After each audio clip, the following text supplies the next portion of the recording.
চাচাতো বোনের ফোন পেয়ে তখন সবেমাত্র ওই টাওয়ার ভবনের নিচে গাড়ি নিয়ে পৌঁছেছি। কয়েক মিনিট বাদেই দেখি 18 তলার ফ্ল্যাটের জানালা খুলে চাচা পরিত্রাহী চিৎকার করছেন, আমাদের বাঁচাও, আমাদের বাঁচাও, আগুন আমাদের ফ্ল্যাটের ভেতর ঢুকে পড়েছে। তার কিছুক্ষণের মধ্যেই আবার চাচাতো বোন তনিমার ফোন এলো, ওই শেষবারের মতো। বলল আগুন পুরো ফ্ল্যাট ছেয়ে ফেলেছে, বাথরুমটা শুধু এখনও বাকি, আমরা সবাই মরে যাচ্ছি, শুধু দোয়া করবেন যেন বেশি কষ্ট না পেয়ে মরি। ব্যাস, আর কোনো কথা বলতে পারিনি। আমার দু চোখ পানিতে ভিজে এলো। তারপর যতবারই তনিমার নম্বর মিলিয়েছি সেই কল শুধু বারবার ভয়েস মেইলেই গেছে।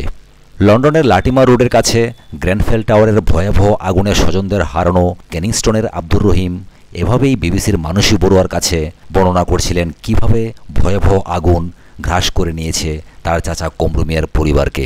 ওই বহুতলের 18 তলার একটি ফ্ল্যাটে 10-12 মাস আগে সাময়িকভাবে এডমন্টন থেকে সরিয়ে আনা হয়েছিল বাংলাদেশি ওই পরিবারটিকে। প্রায় 90 কমরু মিয়ার এত ওপরে চলাফেরায় কষ্ট হতো। তিনি আর্জিও জানিয়েছিলেন নিচের তলার কোনো ফ্ল্যাটে তাদের সরিয়ে নিতে। তার ভাতিজা আব্দুর রহিমের ভাষ্য অনুযায়ী তার আবেদনে দেখছি বললেও কর্তৃপক্ষ শেষমেশ কিছুই করেনি। হয়তো নিচের কোনো ফ্ল্যাটে থাকলে তারা বেঁচেও যেতে পারতেন। এই ভাবনাটাই এখন করে খাচ্ছে আব্দুর রহিমকে। তবে তাকে সবচেয়ে বেশি যন্ত্রণা দিচ্ছে চাচাতো বোনটার বিয়ের স্বপ্ন চুরমার হয়ে যাওয়াটা। জুলাইয়ের 29 তারিখ তনিমার বিয়ের সব ঠিকঠাক হয়ে গিয়েছিল। ওর ভালো নাম হুসনা বেগম, তবে আমরা আদর করে সবাই তনিমা বলেই ডাকতাম। পড়াশোনা করত, সঙ্গে একটা মোবাইল ফোন কোম্পানিতে পার্ট টাইম কাজও করত 22 বছরের মেয়েটা। বিয়ের জন্য হলটলও সব বুক করা হয়ে গিয়েছিল। পাত্র ছিল লেস্টারের, খুব ভালো ছেলে পেয়েছিলাম আমরা। বিয়ে নিয়ে গত কয়েকদিন তনিমার সঙ্গে আমাদের কত ঠাট্টা মশকরাও হয়েছে। আগুন লাগার খবর পেয়ে সেই ছেলেও মাত্র 1.5 ঘন্টার মধ্যে লেস্টার থেকে ড্রাইভ করে চলে এসেছিল লন্ডনে। বুধবার সারাদিন ধরে আমরা এই হাসপাতাল ওই হাসপাতালে খুঁজে বেরিয়েছি যদি তনিমাদের কোনো খবর মেলে। ছেলেটাও ভীষণ ভেঙে পড়েছে জানেন।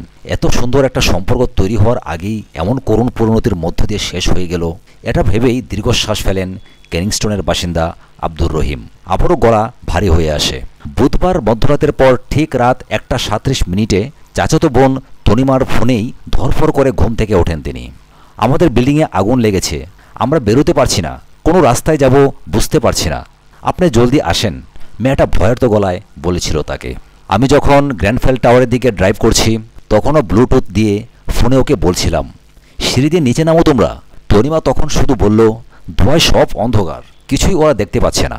আব্দুর রহিম ঊর্ধ্বশ্বাসে গাড়ি চালিয়ে সেখানে গিয়েও চাচার পরিবারকে বাঁচানোর জন্য শেষ পর্যন্ত কিছুই করতে পারেননি। অসহায়ভাবে তাকে দাঁড়িয়ে দাঁড়িয়ে দেখতে হয়েছে আগুন কিভাবে গ্রাস করে নিয়েছে ওই মানুষগুলোকে। রাগে দুঃখে তার মনে হচ্ছে দমকল বিভাগও হয়তো টাওয়ারের ওপরতলার বাসিন্দাদের বাঁচানোর জন্য যথেষ্ট তৎপরতা দেখায়নি। আর এই প্রবল শোকের মধ্যেও আব্দুর রহিমের চোখে বারবার ভেসে উঠছে আদরের বোন তনিমার মুখটা। মাত্র 1.5 মাস বাদেই যাকে কনের সাজে দেখার জন্য তারা সবাই অপেক্ষা করেছিলেন। সাথে থাকার জন্য অসংখ্য ধন্যবাদ। পরবর্তী এক্সক্লুসিভ সংবাদের জন্য আমাদের চ্যানেলটিকে সাবস্ক্রাইব করবেন এই আশা রাখি। ধন্যবাদ।